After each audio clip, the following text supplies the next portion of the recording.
இப்ப இருக்கிற டிஜிட்டல் காலகட்டத்துல ஆன்லைன் மூலமா ஷாப்பிங் செய்யறதை விட பலரும் ஆன்லைன் மூலமா ட்ரேடிங் தான் செய்யறாங்க. எந்த ஒரு வேலை செஞ்சாலும் அதுல ரிஸ்க் கண்டிப்பா இருக்கும். ஆனா இந்த ட்ரேடிங்ல ரிஸ்க் மட்டுமே அதிகமா இருக்கு. ஒவ்வொரு காலகட்டத்திலையும் பங்கு சந்தையில ஸ்டாக், ஃபியூச்சர், ஆப்ஷன் ட்ரேடிங் என்ற 3 விதமான முறையில பலரும் ட்ரேட் செய்யறது வழக்கம். இதுல பெரும்பாலான ட்ரேடர் ஆப்ஷன் ட்ரேடிங்ல தான் ட்ரேட் செஞ்சுட்டு வரதா புள்ளி விவரங்கள் சொல்லுது. இதுல ரொம்ப கஷ்டமான செய்தி என்னன்னா, எப்படியாவது ப்ராஃபிட்டை மட்டுமே எடுக்கணும்னு நினைச்சு வரதுல 93% மக்கள் பங்கு சந்தையில லாஸ் மட்டுமே செய்வதாகவும், வெறும் 1% சேர்ந்தவங்க தான் ப்ராஃபிட் எடுப்பதா வேதனையுடன் சொல்றாரு பங்கு சந்தை ஆய்வாளர் PR சுந்தர். கண்டிப்பா ஒரு எந்த தொழிலுமே ஒரு லாபமும் உண்டு, நஷ்டமும் உண்டு.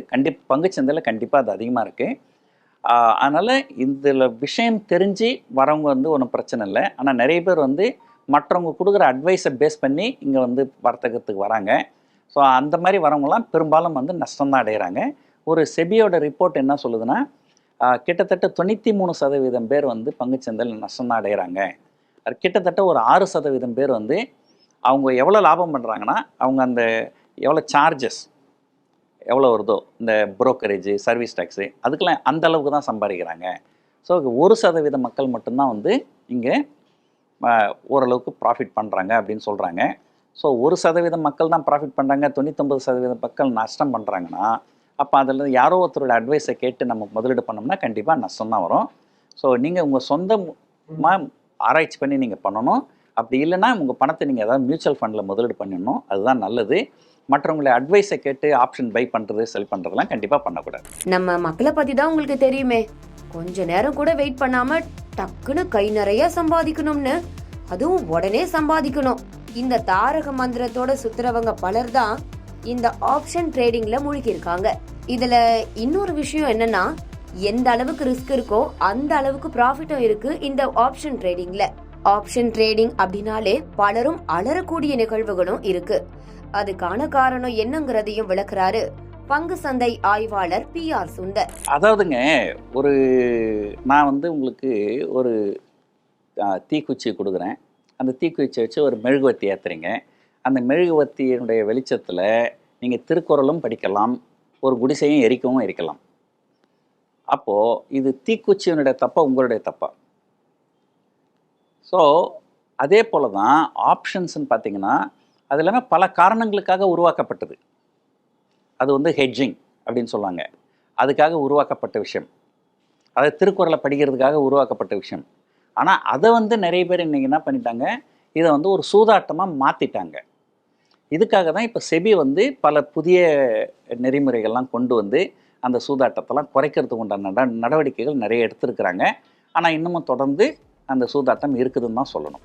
ஹார்ட் ஒர்க் பண்ணாம ஈஸியா சம்பாதிக்கணும்னு ஒரு ஆசையோட நம்மளும் எப்படியாவது லக்கி பாஸ்கர் படத்துல வர ஹீரோ மாதிரி ஷேர் மார்க்கெட்ல பயங்கரமா சம்பாதிக்கணும்னு ட்ரேட் ரிலேட்டடா கூகுள், யூடியூப்ல ஏதாவது வீடியோ பார்த்துட்டு இருப்போம்.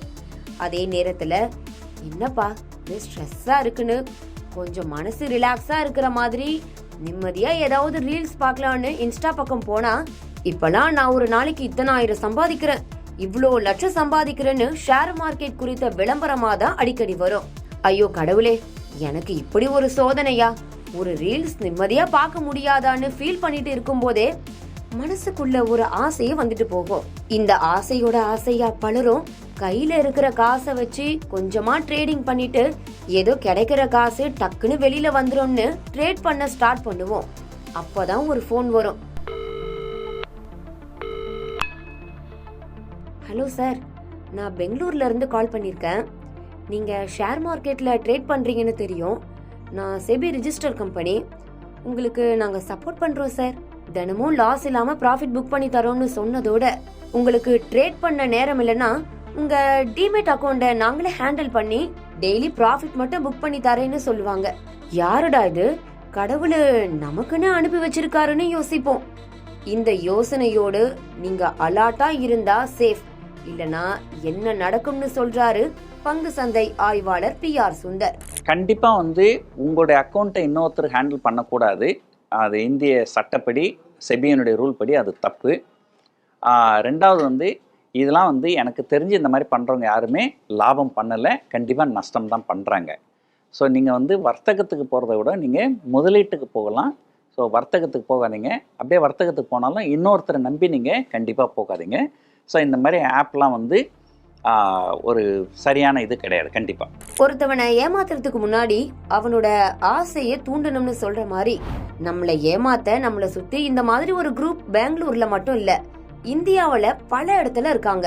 நமக்கு கிடைக்கிற ப்ராஃபிட்ல 40% அவங்களுக்கு கொடுத்துட்டா பேலன்ஸ் 60% தான் நமக்கு. ஆனா அதே நேரத்துல நம்ம இன்வெஸ்ட் பண்ணின பணம் முழுசா லாஸ் ஆயிட்டா நீங்க பயப்படாதீங்க சார், நிச்சயமா உங்க பணத்தை ரெக்கவர் பண்ணி தரோம்னு வரட்டா அப்படின்னு போயிடுவாங்க. இது மாதிரியான சம்பவம் தான் இப்பெல்லாம் அதிகமா நடந்துட்டு இருக்கு. இது போன்ற இடத்துல பணத்தை பறி கொடுக்கும் நிறைய பேரு வெளியில தெரிஞ்சா அசிங்கம், அவமானம், நிறைய தர்ம சங்கடங்களுக்கு ஆளாகிடுவோம்னு வெளியில சொல்லாம இருக்காங்க. பங்கு சந்தையில எப்ப என்ன நடக்கிறதுங்கிறத யாராலையும் பிரெடிக்ட் பண்ணவே முடியாது. பங்கு சந்தை மூலமா கோடீஸ்வரர் ஆக முடியுமா இல்லையாங்கிற கேள்வி எல்லாம் ஒரு பக்கம் இருந்தாலும் வெற்றிகரமா ட்ரேடிங் செய்ய பயிற்சி என்பது ரொம்ப முக்கியம். ஆன்லைன் ட்ரேடிங்க கற்றுக்கொள்ள செபி ரிஜிஸ்டர் கம்பெனி நிறைய இருக்கு. அவங்க மூலமா பல விஷயத்தை கத்துக்கிட்டு எந்த பயமும் இல்லாம ட்ரேடிங்ல நீங்க நினைச்சதை அடைஞ்சுக்கோங்க. பொறுமையும் விடாமுயற்சியும் மட்டும் இருந்தா நீங்களும் ஒரு லீகலான லக்கி பாஸ்கர் தான்.